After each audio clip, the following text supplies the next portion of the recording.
I didn't want to do it. You guys are overcomplicating everything. It doesn't need to be. I'm gonna solve this for you guys right now. Where's my pen? My pen! My pen! My pen! My pen! So we're gonna talk about something right now that you guys are gonna probably want to tear me apart about, but I'm gonna do it anyway. You are tearing me apart, Lisa! It's being made into something way more complicated than it has to be. We're gonna talk about pricing your furniture if you are a woodworker. I've seen other people do it and it looks like they're trying to solve world hunger. It's just equations and pages. It doesn't take all that to price out your furniture. Here's how we do it. Big brain, big brain.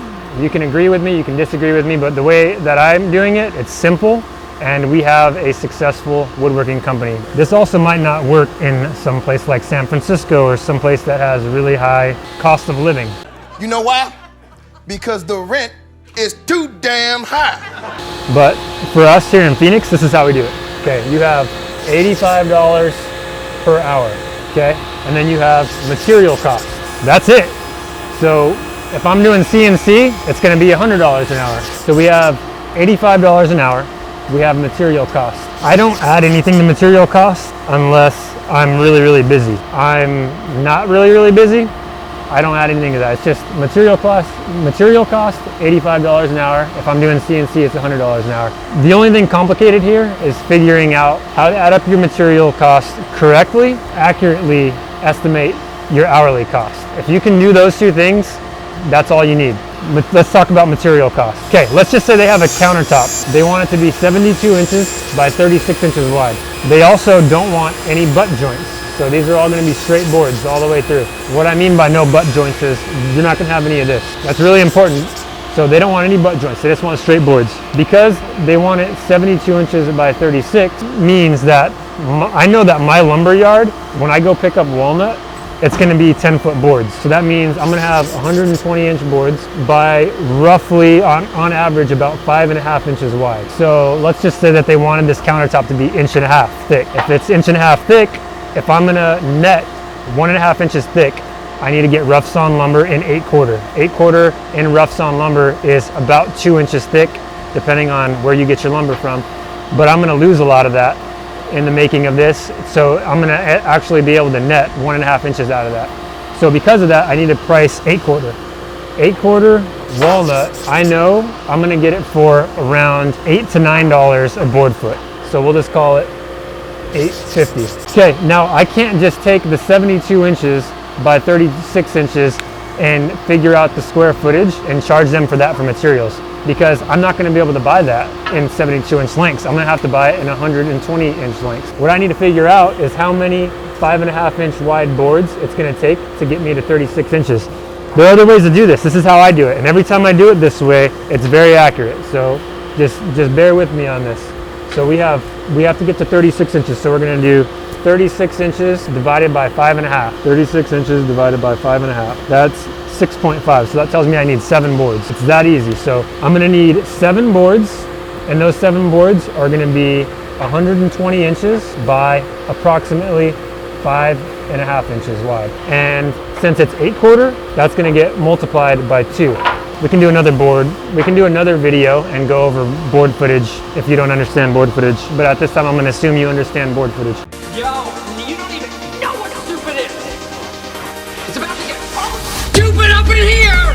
So what I need to do then is go 120 inches times 5.5 inches equals 660. I need to divide that by 144. That gives me 4.58. And then I need to multiply that by 2 because it's 8/4 lumber. That gives me 9.16666 board feet. I'm going to need 7 of those boards. So multiply that by 7. That's going to be 64.16 board feet. And I know that I'm going to get the walnut for approximately $8.50.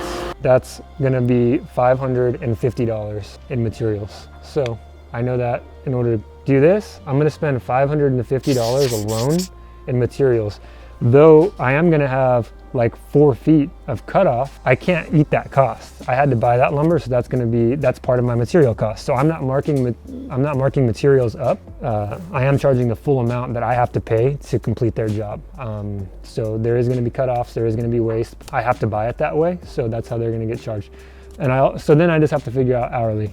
And that's something that you can only answer based on what your tool setup is, what tools you have accessible. Like somebody who's hand sanding this top versus somebody who has a $60,000 wide belt sander, it's going to be a very different time of material cost. So this is our simplified version of how we price things out when we're building custom furniture. Other people have different methods. I'm sure that work just fine, but this is how we do it. It's very simple. If you want a simple, easy method to figuring out how to price things out, this is it. Another thing to keep in mind is if you're new to this, your $85 an hour shop cost, you're gonna get that wrong. You're gonna get it wrong probably a few times, and you're gonna have to eat the cost of that. Yeah, you can still just cut that part. If I ever do that, I don't pass the cost on to the customer.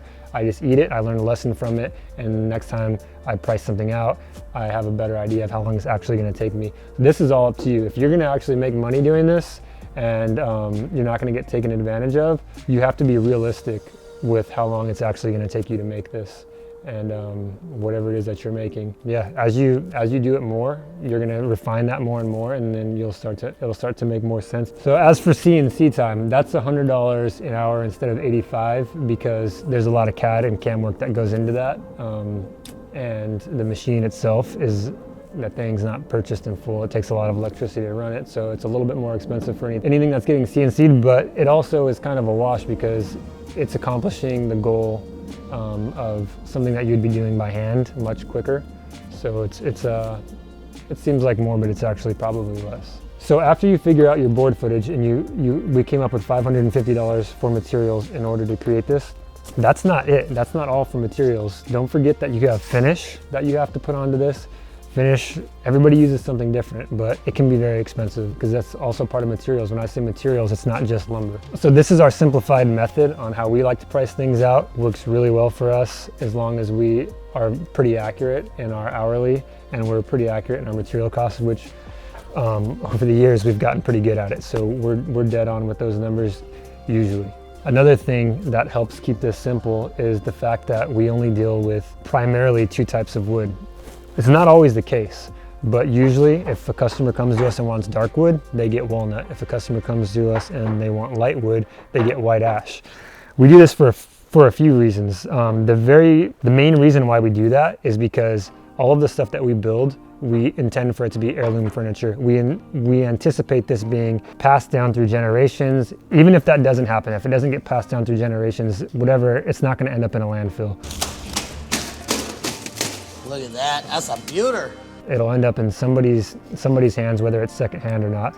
And there is probably gonna be a time that comes where they want to refinish it. Because of that, we think it's important to only put like a natural, pure, untinted finish on our work. So you're not trying to match. Your kids aren't gonna be trying to match a stain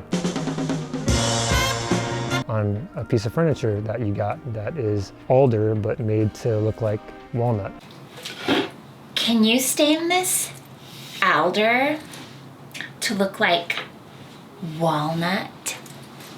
Yes, or we could just use walnut. But alder.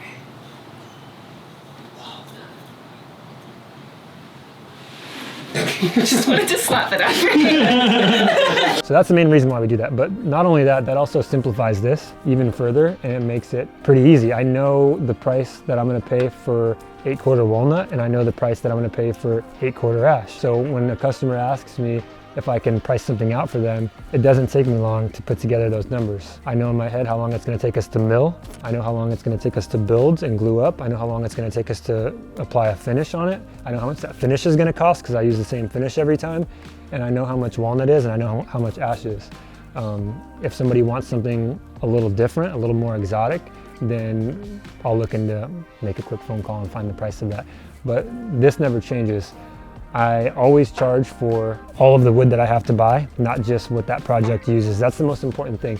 Be realistic with your material costs and how much you actually need to buy, not the square footage of the piece of furniture, and be realistic with yourself on how much time you're actually going to spend on it. And you'll actually be able to make money in this. So that's the video that I wanted to put out there on the simplified version of pricing out your furniture. If you like the video, I know there's going to be I know there's going to be a lot of comments on this, and I know everybody has a different way of doing things, but this is our way of doing it. If you have something that you want to say, go ahead and leave a comment below. If you like the video, if we helped you at all, make sure to give it a like and subscribe, and we'll see you next time. I think that's like helpful, man. Like, I didn't have that.